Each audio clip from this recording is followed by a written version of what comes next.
สบายดีบทเรียนต่อไปนี้พวกเราสิเรียนรู้เกี่ยวกับการอัปเดตข้อมูลเนาะซึ่งว่าเราจะมีการเปลี่ยนแปลงข้อมูลนั่นแหละซะเนาะ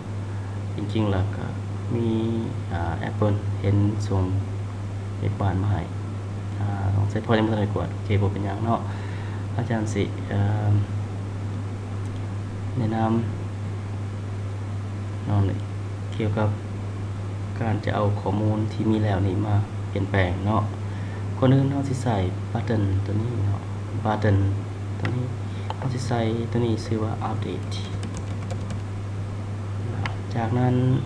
เอา add icon สีสวยๆงามๆให้เนาะเข้าไปนี่ import เนาะแล้วก็มีอาจารย์ได้ดาวน์โหลดมาไว้แล้วเนาะโอเค finished ก็จะได้รูปร่างแบบสไตล์แบบนี้เนาะจากนั้นเขียนโค้ดเนาะ update เนาะกดเมาส์ข้างขวาใส่ชื่อก่อนเนาะใส่ชื่อบอกว่าจังซี่ใส่ชื่อบอกว่า update button update button โอเคจากนั้นกดเมาส์ข้างขวาเนาะ action performed เนาะเราจะมาได้นี่เนาะ update button action performed โอเคในที่นี้เราจะเขียนน้ำใส่ try คือเขาเคยได้ใส่ catch block คือเก่าเนาะอันนี้เขียน exception e j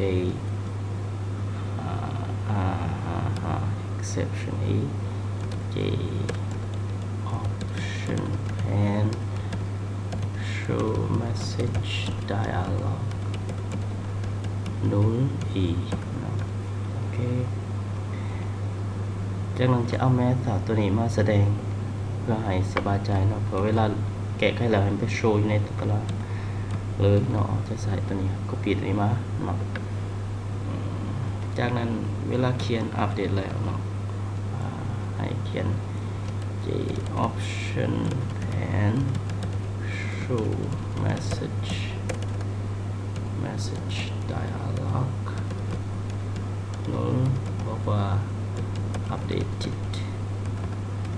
เนาะ จากนั้นเราจะมาเขียนเอาข้อมูลจาก field name นี่ก่อนเนาะจาก field name ตัวนี่ก่อนโอเค field name ตัวนี้มีชื่อว่า user id เนาะอาจารย์ใส่ user id มี first name เห็นบ่แล้วก็มี last name username โอเคเฮาจื้อกันได้เนาะบทเรียนเก่ามาเนาะโอเคมีแต่สิไปหาวันเก่าเลยโอเคแล้ว action form โอเคอันนี้เราจะเอาข้อมูลมาเราเขียนอย่าง string อย่างแบบzero จะเอาอย่างมา user id มาก่อน user id get text เนาะ string var 1สิเนาะ first name เนาะ get text เนาะ string var 2 last name get text เนาะตัวนี้เป็นชื่อ field เนาะโอเคเอาอย่างอีกเอาเป็นตัวอย่าง string var 3 user name get text โอเคจากนั้นเราจะเขียนSQL statement เนาะ string SQL อันนี้เราหูกันดีเนาะ update users set have name อันนี้มัน field name เลยเนาะ field name ตัวนี้เนาะว่าสมัย field name ตัวนี้เนาะอันนี้เราใส่สิเนาะโอเค just want to remind you เท่ากับโอเคตัวนี้ important part เนาะเอาใส่วงยืมไปหน่อยสิเนาะวงยืมอย่างนี้สิบวกให้ val มันยัง first name นี่มันว่า one โอเค one สิเนาะ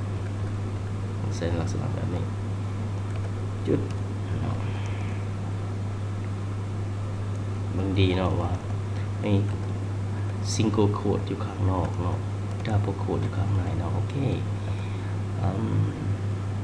นี่ดิ copy okay copy the same thing หมดแค่นั้นเองอย่างนี้L name เท่ากับตัวนี้เนาะจุดอย่างนี้ user name เท่ากับตัวนี้เนาะเปลี่ยน value มันแน่เนาะตัวนี้เป็นอย่างเป็น2เนาะโอเคติดตามนี้เลยเนาะ2แล้วก็3เนาะต่อไปเพื่อเป็นว่าการว่าเงื่อนไขเนาะเอา user ID มาเป็นเงื่อนไขมันมีค่าแล้วก็ว่า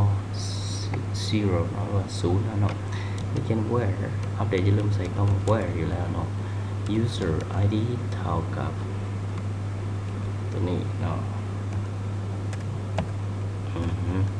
ตัวนี้จะเป็นว่า0เนาะโอเค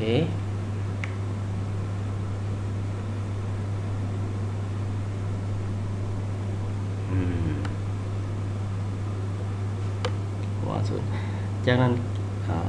โอเคใส่เบอร์เนาะโอเคใส่เบอร์จากนั้นจะเขียนต่อไปผมอย่างนะคือเขียนนั่นเนาะเขียนอย่างละ statement เท่ากับ con เนาะ prepare statement เนาะ SQL เนาะจากนั้นเขียนอย่าง statement exclude ใส่สำนีเนาะเอาเป็นว่ายิงสีแล้วเซฟเนาะเซฟลองรันมัน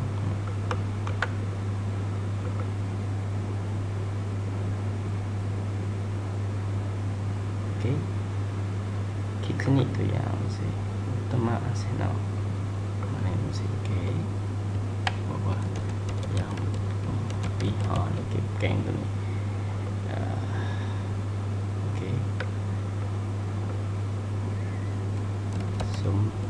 สนิทซื้อน้องสายโอเค user PCT กับ PCT big update โอเค updated เราก็จะเปลี่ยนทันทีเลยเราจะเห็นเราจะเห็นทันทีเปลี่ยนทันทีโอเคสิมีอย่างสั้นเนาะ take care